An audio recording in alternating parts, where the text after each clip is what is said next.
എല്ലാവർക്കും മല്ലു ഡീപ് ഡൈവിന്റെ പുതിയൊരു വീഡിയോയിലേക്ക് സ്വാഗതം. ഏറ്റവും പുതിയ ന്യൂസ് അപ്ഡേറ്റ്സിനായി മറക്കാതെ ഈ ചാനൽ സബ്സ്ക്രൈബ് ചെയ്യുക. റീൽസ് വീഡിയോയിലും ആൽബത്തിലുമൊക്കെ അഭിനയിച്ചതിന്റെ പേരിൽ വ്യാപകമായ സൈബർ ആക്രമണമാണ് അന്തരിച്ച നടൻ കൊല്ലം സുധിയുടെ ഭാര്യ രേണുവിന് നേരിടേണ്ടി വന്നത്. അടുത്തിടെ ദാസേട്ടൻ കോഴിക്കോടിനൊപ്പമാണ് ചാന്തുപൊട്ട് എന്ന സിനിമയിലെ പാട്ടിനൊപ്പം രേണു അഭിനയിച്ചത്. പിന്നാലെ രേണു അഭിനയിച്ച വീഡിയോസ് ഓരോന്നായി പുറത്തു വന്നതോടെ വ്യാപകമായ ആക്രമണമാണ് നേരിടേണ്ടി വന്നത്. ഈ വിഷയത്തിൽ രേണുവും ദാസുമൊക്കെ പ്രതികരിച്ചിരുന്നു.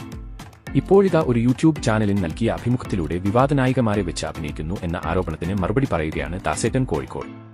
നെഗറ്റീവുകൾക്ക് മറുപടി പറയാത്ത ആളാണ് ഞാൻ. പക്ഷേ രേണു അങ്ങനെയല്ല, എല്ലാത്തിനും മറുപടി കൊടുക്കും. ഇതോടെ അവളെ ആക്രമിക്കാൻ ആളുകളെത്തി. അവർക്കെതിരെ പ്രതികരിക്കാൻ ആരാധകരും എത്തി. അങ്ങനെ പിന്തുണയ്ക്കുന്നവരും വെറുക്കുന്നവരും ചേർന്നതോടെ വീഡിയോ അടിച്ചു കയറി. 7 മില്യൺ വ്യൂസാണ് അതിന് ലഭിച്ചത്. രേണുവിനൊപ്പം ഇഴുകി അഭിനയിച്ചെന്ന് പറഞ്ഞ് വിമർശിക്കുന്നവർക്കുള്ള മറുപടിയും ദാസ് നൽകി. ഞങ്ങൾ ആ പാട്ട് ചെയ്യുമ്പോൾ രണ്ടാളും രണ്ട് സൈഡിൽ നിന്ന് തലയാറ്റിയാൽ എന്തേലും കാര്യമുണ്ടോ? കഥാപാത്രം ചെയ്യുന്നതെന്താണോ അതേ ചെയ്യാൻ ശ്രമിച്ചിട്ടുള്ളൂ.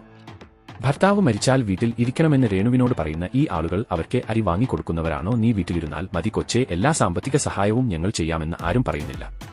നെഗറ്റീവ് പറയുന്നവർ അങ്ങനെ കുറിച്ചോണ്ട് ഇരിക്കും. അത് കാര്യമാക്കേണ്ടതില്ലെന്നും ദാസ് വ്യക്തമാക്കുന്നു. അപ്പോൾ ഇതുപോലത്തെ കൂടുതൽ ന്യൂസ് അപ്ഡേറ്റ്സിനായി ഈ ചാനൽ മറക്കാതെ സബ്സ്ക്രൈബ് ചെയ്യുക.